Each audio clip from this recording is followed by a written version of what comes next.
Alright, this presentation has to do with entering notes using speedy entry, notes that have a complexity of 2 voicings. So just to help you to see, I'm continuing with I vow to thee my country, and we're putting in some more notes. I'm using the scroll view. Alright, so let's continue. I'm in this bar here.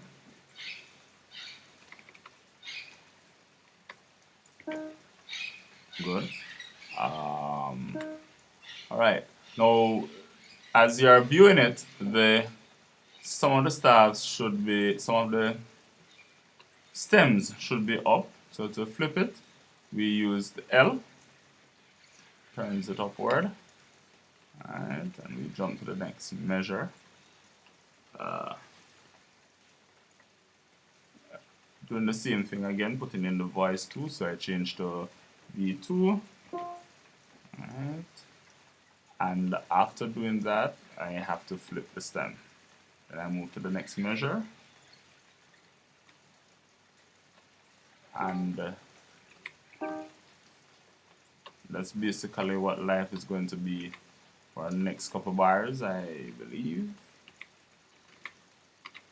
Alright.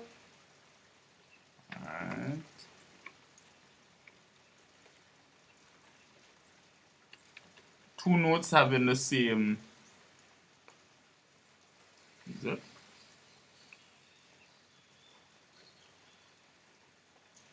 Okay. Scrap that thought, it's coming up later on.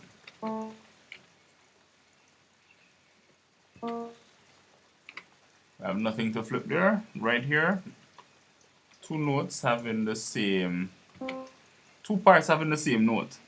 Right, that's what I intended to say. Alright, let's flip this one. We have to now just maybe press 0, right? Remember I said if it is that you wanted to clear the screen, press 0. Now how it is that the stem that is turned up is actually the crotchet, right? And you will go to voice 2, turn that other stem down. Alright, so that's how it should look. Alright, so we got that next bar.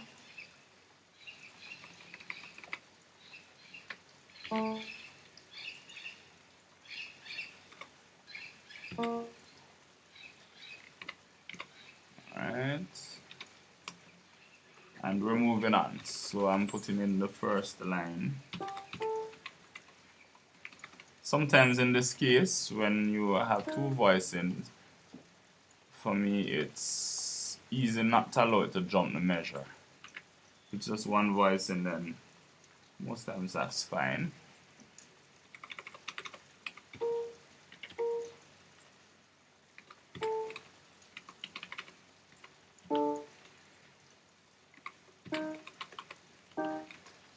Let's go back to this, and I'm going to put in the second voice right there. Then I move to the next measure. Alright, so basically this is how this goes. Wow, what did I do now? Sorry about that. Things happen at times.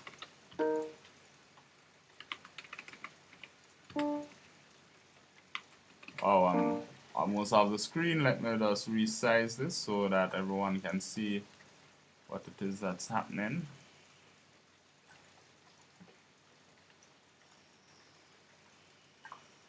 Alright, so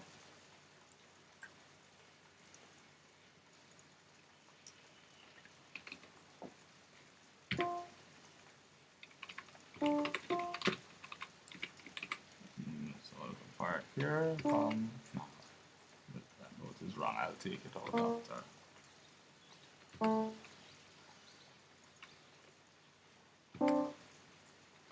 Go here and then that's it.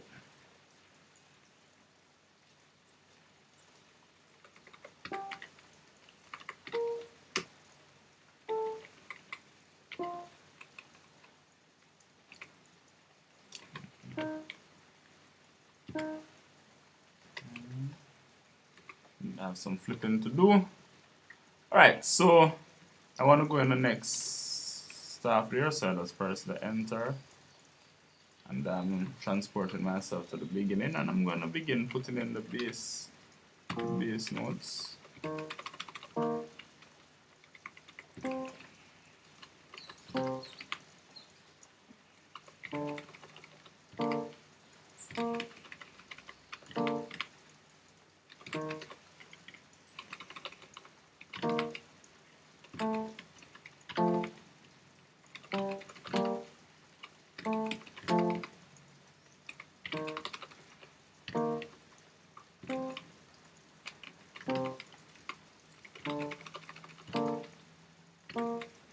And the voice 2 comes here. Wow.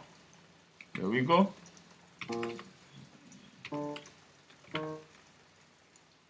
And another voice 2 here.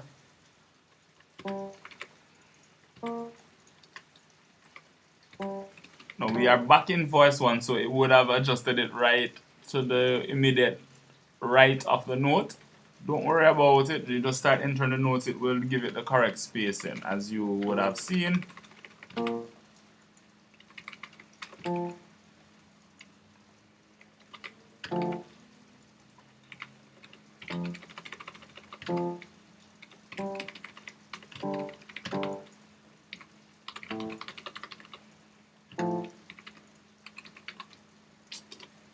Right, and we're going along.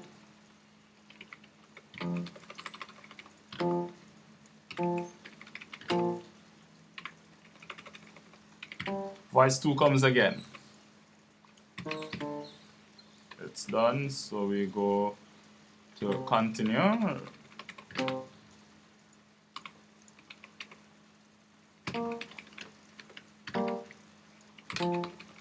If I'm going too fast for you, it's possible for you to slow down the video or rewind, see some of the things that are happening. Here it readjusts it.